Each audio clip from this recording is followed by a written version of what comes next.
श्रीमन्महागणाधिपतये नमः। लक्ष्मीनारायणाभ्यां नमः। उमामहेश्वराभ्यां नमः। वाणीहिरण्यगर्भाभ्यां नमः। सचीपुरन्दराभ्यां नमः। मातापितृचरणकमलेभ्यो नमः। इष्टदेवताभ्यो नमः। कुलदेवताभ्यो नमः। ग्रामदेवताभ्यो नमः। स्थानदेवताभ्यो नमः। वास्तुदेवताभ्यो नमः। सर्वेभ्यो देवेभ्यो नमः। सर्वेभ्यो ब्राह्मणेभ्यो नमः। श्रीगुरुचरणकमलेभ्यो नमः।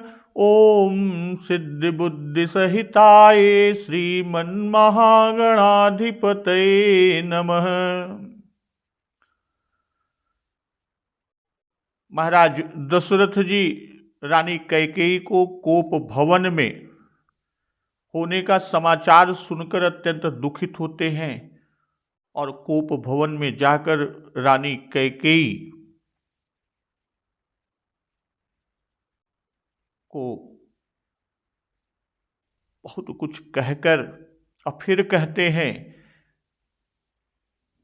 कि पुन कह राउ सुहृद जिय जानी, प्रेम पुलकी मृदु मंजुल बानी। भामिनी भयउ तोर मन भावा, घर घर नगर आनंद बधावा। राजा जी अपने जी में ये जान रहे हैं, वो कैकेयी को सुहृद जान रहे हैं, और यह जानकर सुहृद जानकर राजा दशरथ जी प्रेम से पुलकित होकर अकोमल और सुंदर वाणी से बोल रहे हैं कि नगर नगर के घर घर में आनंद के बधावे बज रहे हैं, और कहते हैं कि राम ही देहु काल जुब राजू, सजहि सुलोचनी मंगल साजू। दलकी उठेऊ सुनि हृदय कठोरू, जनु छुई गयऊ पाक बर तोरू। राजा दशरथ जी रानी कैकेयी से कह रहे हैं कि मैं कल ही राम को युवराज का पद दे रहा हूं, इसलिए हे सुनैनी तू मंगल साज सज और राम को तिलक युवराज पद। यह सुनते ही कैकेयी का हृदय दलक उठा, फटने लगा, और ऐसा जैसे कि पका हुआ बलतोड़ जो है फोड़ा वह छू गया हो। ऐसे पीर बिहसिते ही गोई, चोर नारी जिमि प्रगति न रोई। लखहिन भूप कपट चतुराई, कोटि कुटिल मणि गुरु पढ़ाई। तो ऐसी भारी पीड़ा को भी कैकेयी ने हंसकर छिपा लिया, जैसे चोर की स्त्री प्रकट होकर नहीं रोती, जिससे कि उसका भेद न खुल जाए। और राजा दशरथ जी कैकेयी की कपट चतुराई को नहीं लख रहे हैं, उसे नहीं समझ रहे हैं, क्योंकि वह करोड़ों कुटिलों की शिरोमणि गुरु मंथरा की पढ़ाई हुई है। यद्यपि राजा नीति में निपुण है, परंतु त्रिया चरित्र था समुद्र है, और फिर वह कपट युक्त प्रेम बढ़ाकर, ऊपर से प्रेम दिखाकर, नेत्र और मुंह मोड़कर हंसती हुई बोलती है, कपट सनेहु बढ़ाई बहोरी, बोली बिहसी नयन मुंह मोरी। अब नेत्र और मुंह मोड़कर क्या बोलती है? मांगू मांगू पय कहु पिय, कबहु न देहु न लेहु, देन कहु बरिदान दुई, तेउ पावत संदेहु। कि हे प्रियतम, कैकेयी राजा दशरथ जी से कह रही है और वो भी कैसे? मुंह और आंख को फेर कर कि आप जो है वो मांग मांग तो कहते हैं कि मांग लो मांग लो मांग लो, पर देते और लेते कभी कुछ भी नहीं। आपने तो वरदान देने को कहा था, अब तो हमें उनके मिलने में भी संदेह है। तो इस पर राजा जी ने हंसकर कहा, जाने मरम मुराऊ हंसी कहई, तुम्हें कोहाब परम प्रिय हई।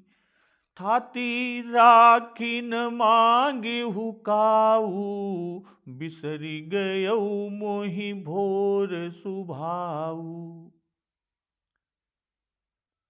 तो राजा दशरथ जी हंसकर रानी कैकेयी से कह रहे हैं कि अब मैं तुम्हारा मतलब समझा, तुम्हारे मर्म को जाना।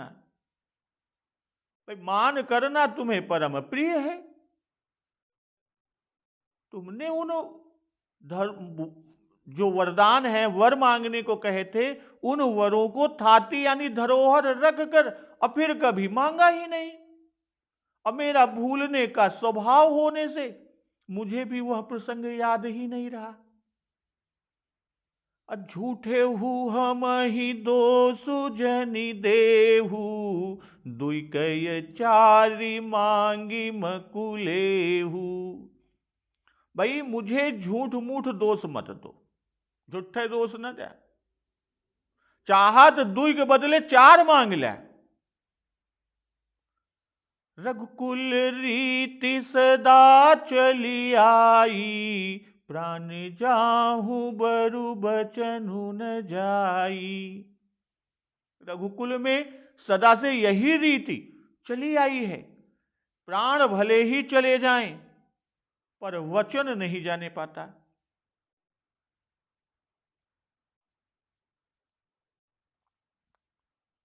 भाई राजा दशरथ जी कैकेयी से कहे कि जाने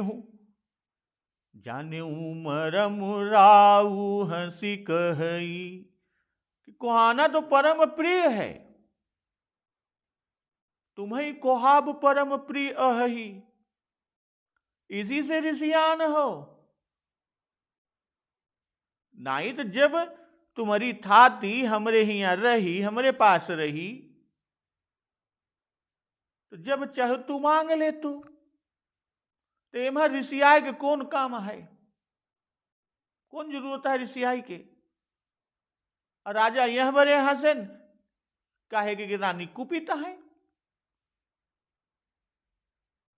पर कुपित होय के कारण कुछ भी नहीं ने। कोहाब परम प्रिय बा, पहले कई बार मान कई चुकी हैं, गुस्सा चुकी हैं। राजा सरल स्वभाव हैं, जानत हैं कि वैसने यहू बार रूठी हैं, गुस्सानी है, ऋषियान है। नहीं तो चार वर देने को कैसे कहते, एक ही देने में तो अनर्थ है। थाती राखिन मांगी हुकाऊ, बिसरी गयऊ मोहि भोर सुभाऊ। भाई थाती रख कर फिर कभी मांगा ही नहीं और हम पे संदेह करने लगी। भला कोई पराई थाती भी मांगने पर रख छोड़ता है? कदापि नहीं छोड़ता। मांगती तो तुरंत मिल जाता, तुमने मांगा ही नहीं, क्योंकि तुम्हें रूठना तो परम प्रिय है। यदि मांग लेती तो फिर ऋषि आती कौने बहाने। अब बिसर ही गए हो मोहि भोर सुभाऊ। उधर की कहकर तब राजा आपन बात कहे लागन कि हमार भोर स्वभाव है, इससे हमें याद न रहा। मोहि भोर सुभाऊ कि हम जानकर वचन का त्याग कभी नहीं करते। या बरे झूठे हूं हम ही दोष जनि देहू, दुई कय चारी मांगी मकुलेहू। तुमने जो कहा कि मांग मांग पै कहु पिय, कबहु न देहु न लेहु, यह झूठ है, हमारे दोष न लगाओ। चाह तो 2 के 4 मांग ले, हम दई देवे। 2 वर तो तुम्हारे ही हैं और 2 हमारी ओर से और ले लो। ये 2 हम अपनी भूल के बदले उनके कसूर में देते ही, भूले के। झूठ बोलना दोष है, नहीं है सत्य समपातक पुंजा। इसलिए कह रहे हैं राजा जी कि यह दोष हमें झूठे भी न दो, हमें झूठा न कहो,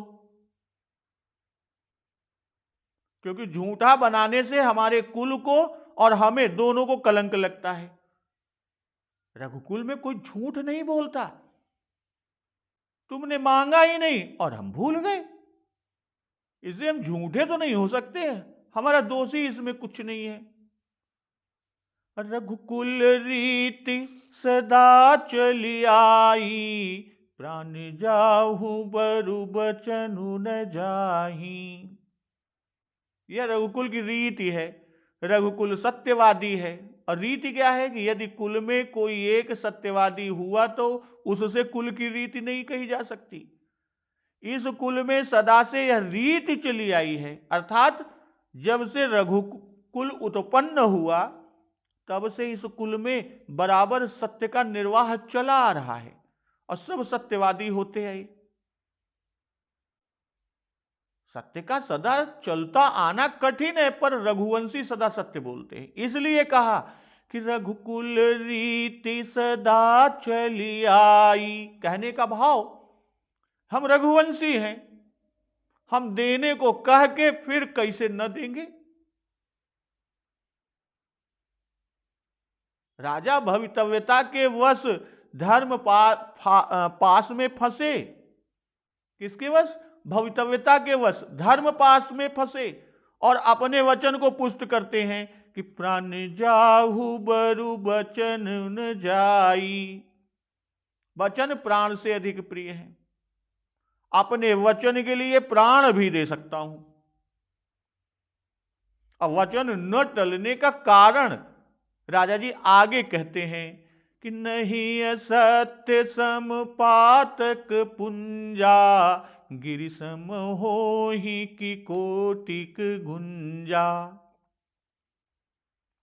कि असत्य के समान पापों का समूह भी नहीं है।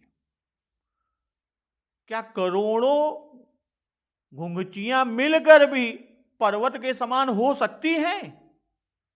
गिरिसम होय कि कोटिक गुंजा। असत्य मूल सब सुकृत सुहाए, वेद पुराण विदित मनु गाए। और सत्य ही समस्त उत्तम सुंदर सुकृतों की जड़ है। भाई सत्य मूलक होने से ही सब सुकृत सुहावने माने गए हैं। यह बात वेदों और पुराणों में प्रसिद्ध है, उसमें वर्णित है, और मनु जी ने मनुस्मृति में ऐसा ही कहा है। अतहि पर राम शपथ करि आई, सुकृत स्नेह अवधि रघुराई। इतने पर भी मैं रामचंद्र की शपथ कर पड़ा हूं कि जो रघुराई रामचंद्र सुकृत और स्नेह की सीमा है। राजा दशरथ जी कह रहे हैं कि नहीं असत्य समपातक पुंजा, गिरि सम होहि की कोटिक गुंजा। भाई करोड़ों गुंजे मिलकर रखे जाएं तो भी पर्वत के समान ऊंचे नहीं हो सकते। करोड़ों गुंजों से पर्वत को तोला ना चाहे तो कहीं वो उसकी तौल हो सकती है? गुंजा आखिर रत्ती ही तो है। शेर ढक्का यानी 3 शेर का बाट पसेरी के समान तो वह हो नहीं सकता, तब भला पहाड़ के समान कैसे हो सकेगा? जहां मनों की भी गति नहीं, वहां रत्ती रत्ती किस खाते में। इसी तरह समस्त पापों को एकत्र कर एक पलड़े में रखें और केवल असत्य यही एक पाप दूसरे पलड़े में रखें तो वे सब मिलकर भी इस एक असत्य के पाप के बराबर नहीं हो सकते। असत्य पर्वतों के समान है और अन्य समस्त पाप इनके सामने रत्ती के समान है। तो दोनों में कितना बड़ा अंतर। तो असत्य में क्या कला है जो इतना बड़ा है। भाई अब यहां एक प्रश्न होता है कि असत्य में ऐसा क्या कला है जो वह इतना बड़ा होता है। तो उसका उत्तर कुछ इस तरह कि आत्मा सत रूप है और जो असत रूप हुआ, इस झूठ में यह छल है। इस झूठ में आत्मा का चुराना है जो मारने के बराबर है। कहने का भाव कि और पाप स्वरूप के नाशक नहीं है और यह उसका नाशक है। सत्य मूल सब सुकृत सुहाए, वेद पुराण विदित मनु गाए। असत्य समस्त पापों के समूह से भी बड़ा पाप है। यह कहकर अब सत्य के महत्व को बाबा जी कह रहे हैं। भाई मूल कहने का कि सत्य समस्त धर्मों से बड़ा है, यह मूल है और सब धर्म वृक्ष शाखा पल्लव फूल फल आदि आदि है। और जब तक यह यानी सत्य बना रहता है तब तक सब होते रहते हैं। सबकी स्थिति इसी सत्य पर निर्भर है और इसके नाश से समस्त सुकृतों का नाश हो जाता है। जैसे जड़ ही न रहेगी तो वृक्ष ही कैसे रह सकता है, वह तो गिर पड़ेगा, सूख जाएगा। तो सत्य मूल सब सुकृत सुहाए। भाई सत्य इन सब का मूल है, वह सबका मूल है, इसी से सब सुकृत सुहाए हो गए। या इस तरह की सुकृत सभी सुंदर हैं और उन सबों का मूल सत्य है। सत्य समस्त सुकृतों से सुंदर है। दूसरी तरह हम ये समझें कि समस्त सुंदर सुकृतों का मूल कहकर बाबा गोस्वामी तुलसीदास जी दिखा रहे हैं कि कुछ पुण्य असुहाय भी होते हैं, जो दान पुण्य आदि नाम के लिए या किसी स्वार्थ के लिए किए जाते हैं, वे सुहाय नहीं हैं। अब मनु गाए, वेद पुराण कहकर मनु गाए, स्मृति को बता रहे हैं कि सब स्मृतियों से मनु स्मृति श्रेष्ठ है। इसी से मनु जी का प्रमाण बाबा गोस्वामी तुलसीदास जी ने दिया। पद्म पुराण सृष्टि खंड में सत्य की कि जहां असत्य बोलने से प्राणियों की प्राण रक्षा होती हो, वहां वह असत्य भी सत्य है और सत्य भी असत्य है। इसके उत्तर में नंदा ने सत्य की महिमा कहते हुए कहा कि स्वर्ग मोक्ष और धर्म ये सब सत्य में ही प्रतिष्ठित है। जो अपने वचन का लोप करता है उसने मानो सब का लोप कर दिया।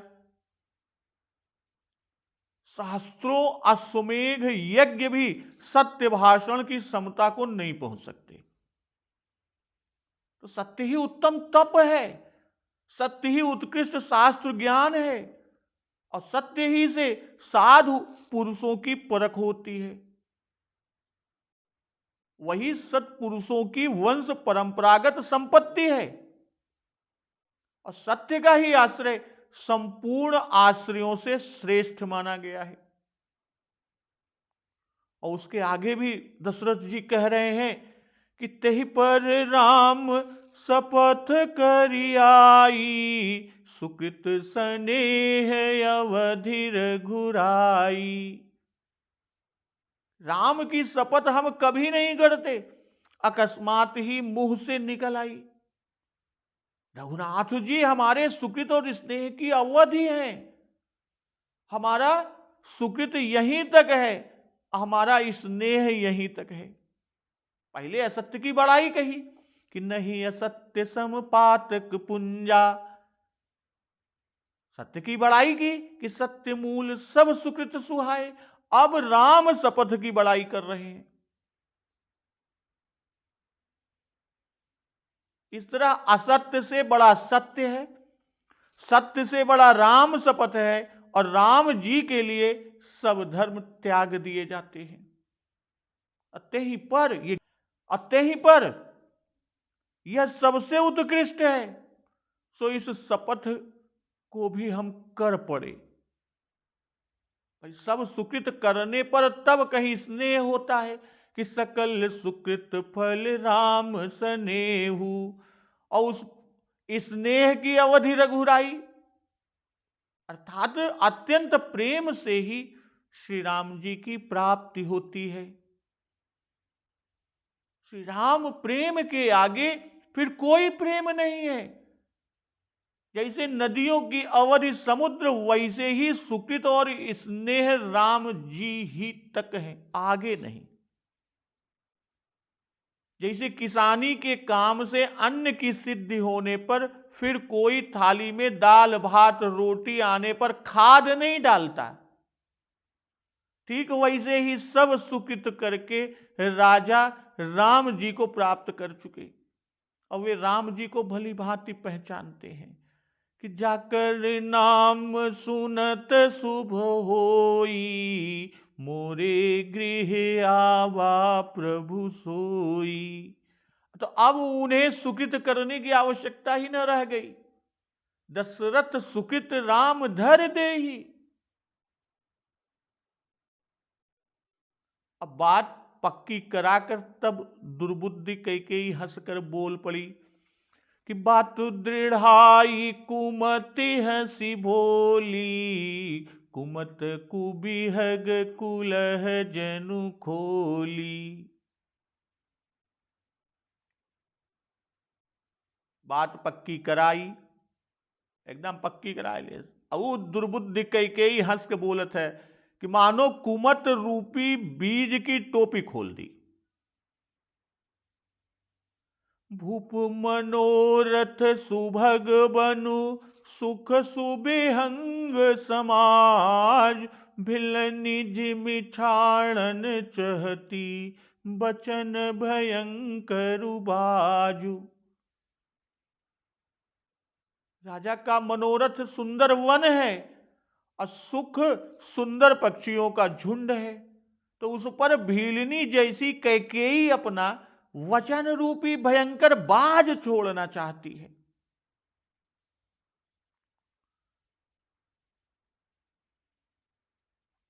बात दृढ़ाई कुमति हंसी बोली।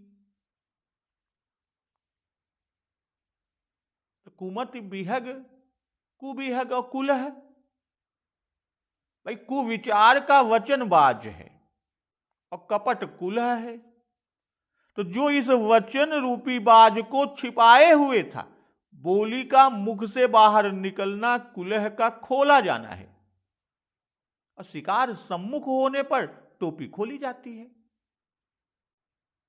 राजा से राम शपथ करा लिया और उसको पुनः उनसे पक्का करा लिया कि नहीं असत्य समपातक पुंजा, और उस पर भी मैं राम शपथ कर चुका। राजा को प्रतिज्ञाबद्ध करा लेना शिकार का सामने आना है, और टोपी हटते ही बाज शिकार पर झपट कर उसे पकड़ लेता है।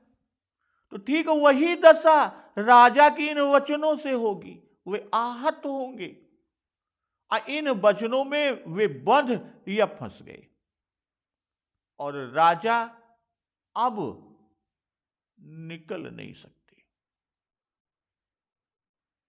राजा का मनोरथ सुंदर हरा भरा वन है, राम युवराज हो, और इस मनोरथ से पिता और माताओं, परिवार परिजन, मंत्रियों, पूर्वासियों, देश देशांतर के राजाओं, दास दासियों, यानी अमित लोगों को जो सुख हो रहा है, और वही वन के अच्छे अच्छे पक्षियों का समुदाय है।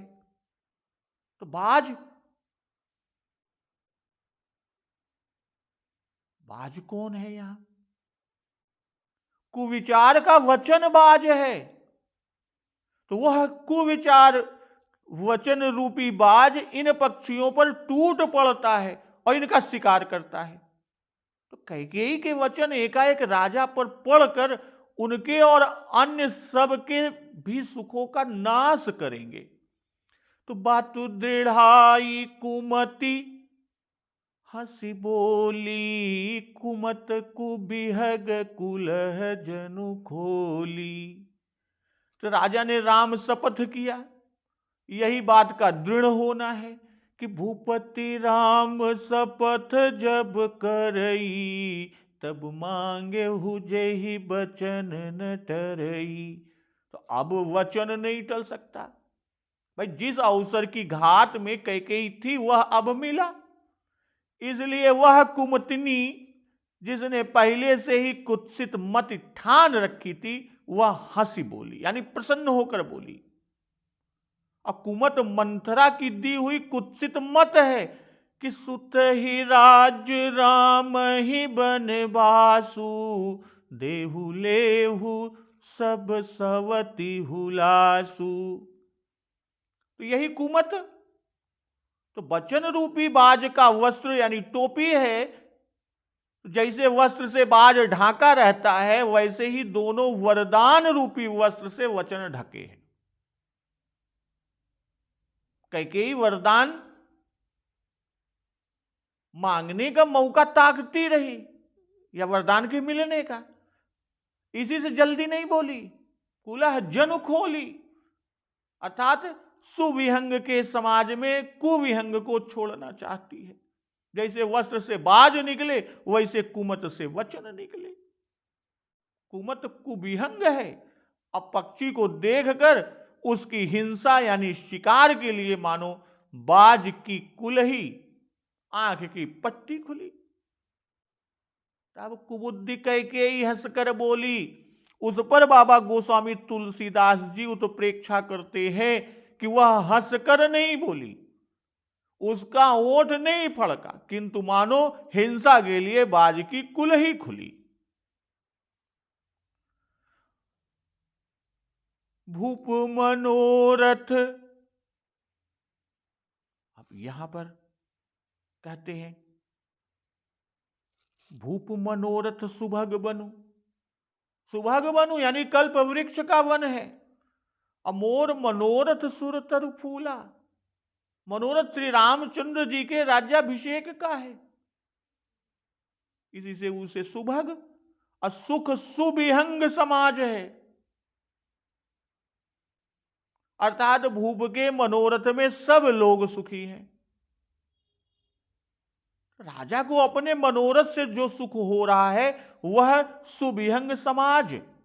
अब बाज पक्षियों का नाश करता है और कैकेयी के वचन सुख का नाश करेंगे।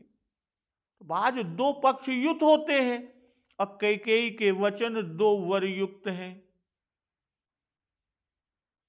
मानो दोनों वरदान बाज के दो नेत्र हैं।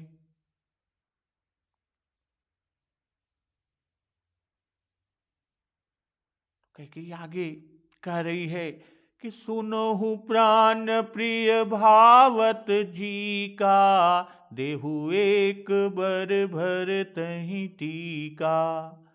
मांगऊ दूसर बर कर जोरी, पूर्वहु नाथ मनोरथ मोरी। तापसु बेस विशेषी उदासी, 14 बरिस राम बनवासी। हे प्राण प्यारे, मेरे जी को भाने वाला वर तो सुनो, जो मुझे दो थाती रूप में वर आपने माना। तो भरत को राज्य तिलक एक तो यह वर दीजिए, देहु एक बर भर तहि टीका, और दूसरा मांगऊ दूसर बर कर जोरी, पूर्वहु नाथ मनोरथ मोरी। और दूसरा वर मैं हाथ जोड़कर मांगती हूं, हे नाथ मेरी अभिलाषा पूरी कीजिए। और क्या? तापस बेस विशेषी उदासी, 14 बरिस राम बनवासी। कि तपस्वी वेश में खासकर उदासियों की रीत से या विशेष उदासीन रहकर राम 14 वर्ष तक वन में निवास करें।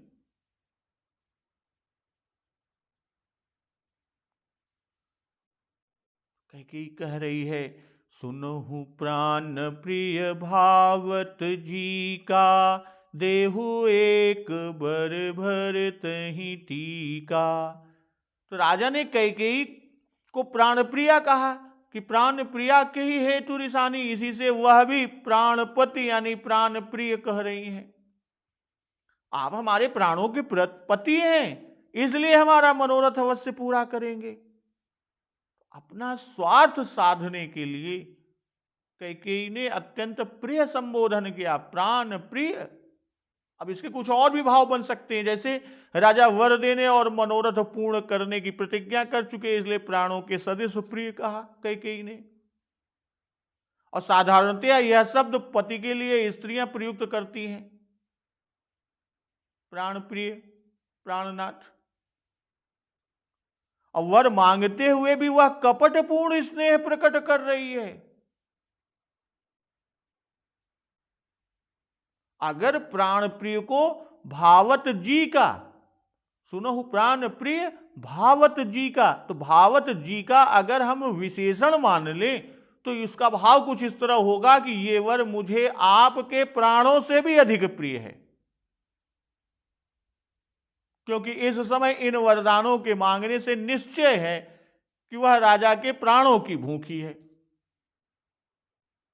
कि मुझे भी ये वर प्राणों के समान प्रिय है। जैसे मंथरा ने उसे पढ़ा रखा कि बचन मोर प्रिय मानहु जीते। अब वाल्मीकि रामायण में वाल्मीकि जी ने कहा कि एष में परमः कामो, अर्थात यह मेरा सर्वश्रेष्ठ मनोरथ है। और राजा ने कहा कि बिहस मांगू मन भावती बाता, तो उसी पर कहती है कि जो जी में भाता है सो मांगती हूं। और हंसकर तो बोली ही कि बात दृढ़ाई कुमति हंसी बोली।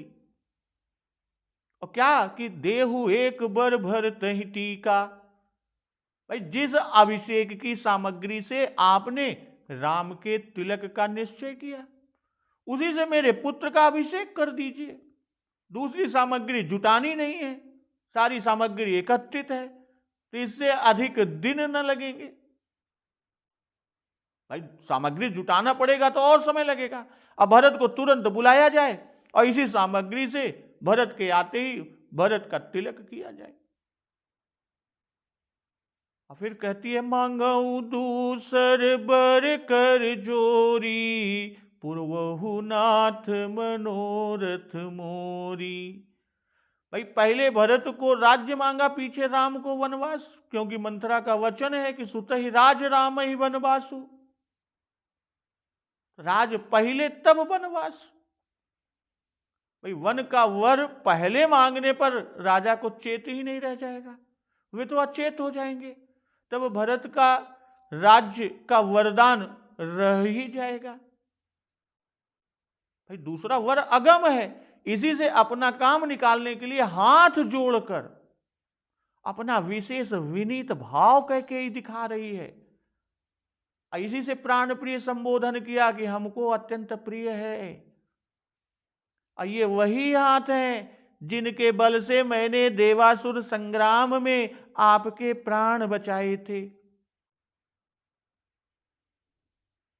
इनके प्रयत्न और पुरुषार्थ पर ध्यान देकर मेरा मनोरथ पूरा कीजिए। कैकेयी कहती है कि मैंने आपके प्राण बचाए थे, आप मेरे प्राणों की रक्षा करें। क्योंकि यदि दोनों वर आपने तुरंत न दिया तो मैं प्राण त्याग दूंगी। होत प्रात मुनि बेश धरी, जौन राम बन जाई, मोर मरण राउर यजस, नृप समुझिय मन माही। अब वाल्मीकि रामायण में कैकेयी के वचन कुछ इस प्रकार कि तत्र चापि मया देव यत्वं समभिरक्षितः, जागनत्या यतमानायास्ततो में प्रददौ वरौ। रानी ने वर यूं मांगा कि देहु एक बर भर दई और दूसरा बर मांगो, अर्थात एक दूसरा इस तरह गिनती गिन गिन करके वर मांगा। गिन कर या गिना कर वर मांगने का भाव कि राजा ने 4 वर देने को कहे थे, दुई के 4 मांग मक लेहु, तो उसमें से तीसरा और चौथा ये 2 वर शिथिल है, क्योंकि राजा ने उनको अपनी ओर से देने को कहा है। जो 2 वर वह मांग रही है वह उसने अपनी सेवा से उत्पन्न किए, इससे ये दोनों वर प्रबल हैं और रानी इन्हीं दोनों को मांगती है। और दूसरा वर है क्या? तापसु बेस विशेषी उदासी 14 बरिस राम बनवासी। तापस वेश धारण करने से चित्त में विषय की वासना न रह जाएगी, तब वनवास से लौटने पर राज्य करने की इच्छा राम न करेंगे। अब विशेष उदासी, भाई सामान्य उदासी का भी बोध होता है, जो ग्रामपुर नगर में जावे वे सामान्य उदासी, और जो ग्राम आदि में न जाए वह विशेष उदासी। तो रानी वर मांगती है कि राम जी वन में तपस्वी वेश में और विशेष उदासीन होकर रहे, अर्थात ग्राम आदि नगर में न जाएं। कहने का तात्पर्य है कि बस्ती में अनेक बुद्धिमान लोग रहते हैं, कदाचित कोई इनका सहायक हो जाए, इन्हें उपाय बतावे जिससे ये हमारे पुत्र पर उपद्रव कर सके। भाई विशेष उदासीन मुनिवेश में रहने से वन में कंद मूल फल खाकर, और वो भी जब योग लगे, जरूरी ना है कि रोज ही मिले, और जैसे तैसे निर्वाह करे से शरीर क्षीण हो जाए, तब लड़ाई ना लड़ सकते। तो तापस बेस विशेषी उदासी 14 बरिस राम बनवासी। तो विरक्त मुनियों की तरह वन में रहे।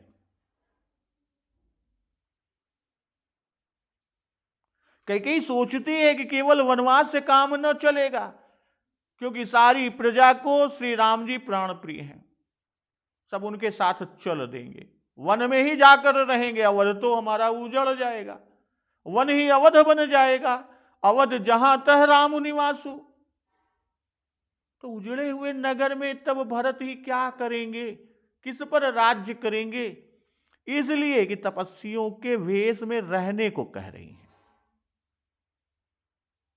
अर्थात बलकल वसन मुनियों के वस्त्र कौपीन कमंडलु आदि से ही प्रयोजन रखें, कोई विशेष सामान अपने साथ न रखें,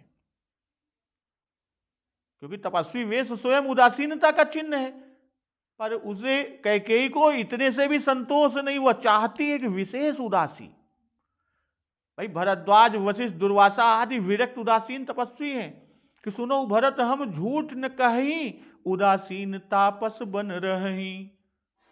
पर ये भी नगर आदि में जाते हैं, शिष्य वर्ग और अन्य ऋषियों मुनियों के सहित आश्रम में रहते हैं, और प्रयोजन भर के लिए सामान भी रखते हैं, किंतु कैकेयी चाहती है कि इन मुनियों की तरह भी न रहें और न किसी ग्राम नगर या किसी आबादी में जाएं।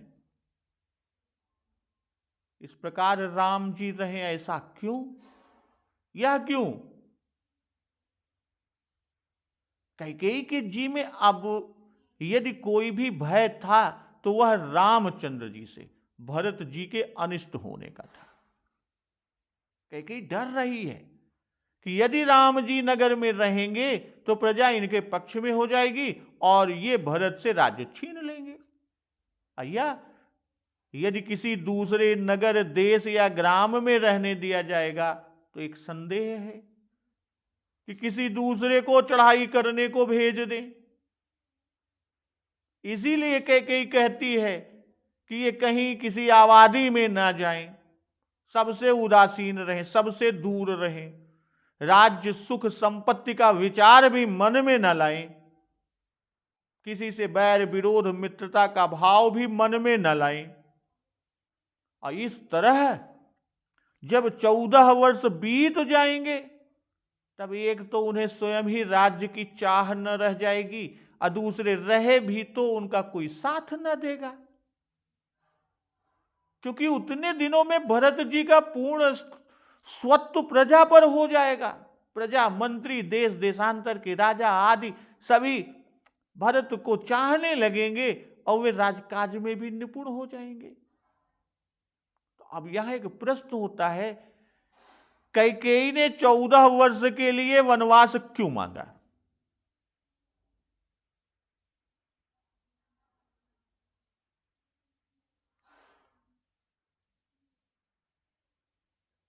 वहां मंथरा कैकेयी से कहती है, वाल्मीकि रामायण में जो उद्धृत है, कि 14 ही वर्षाणि रामे प्रवाजिते वनम प्रजाभावगत स्नेह स्थितः पुत्रो भविष्यति रूढ़श्च कृतमूलश्च शेखम स्थास्यति ते सुतः एवं प्रवाजितश्चैव रामो रामो भविष्यति भरतश्च गतामिन्द्रस्तव राजा भविष्यति येन कालेन रामश्च वनात् प्रत्यागमिष्यति अंतर्बहिश्च पुत्रस्ते कृतमूलो भविष्यति संगृहीत मनुष्यश्च सुहृदभि साकमात्मवान। कहने का जो भाव है, भरत पर प्रजा का स्नेह स्थिर हो जाएगा, वे जम जाएंगे, प्रजा पर रोब जम जाएगा, राम प्रजा के लिए अप्रिय हो जाएंगे, प्रजा राम को भूल जाएगी और उनके लौटने तक भीतर बाहर भरत की जड़ जम जाएगी, ढाक बन जाएगी। अब भरत आत्मवान है, वे प्रजा को प्रसन्न करके अपने पक्ष में मिला लेंगे। यह तो वाल्मीकि रामायण में उद्धृत है। और इस समय सरस्वती जी यह वचन रानी के जिह्वा से कहला रही हैं।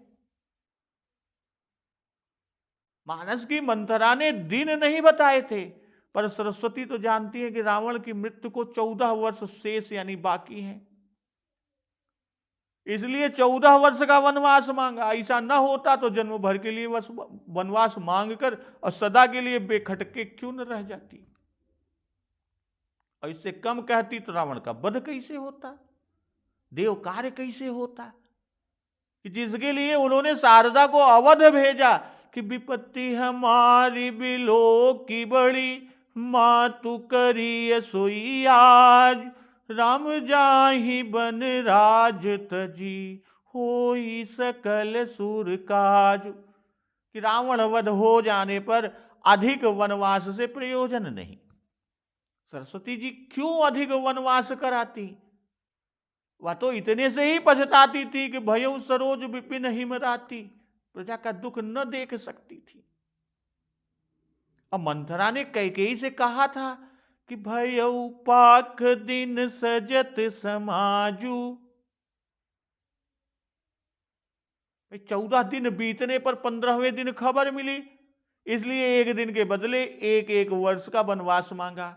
कि 14 दिन पर श्रवण सुनी राज तिलक की बात, ताते मांगे राम वन जाहि वर्ष 2 और राजा कैकेयी के पास गए, तब तिलक को 14 घड़ी समय बाकी था, इसलिए प्रत्येक घड़ी के बदले एक एक वर्ष मांगा।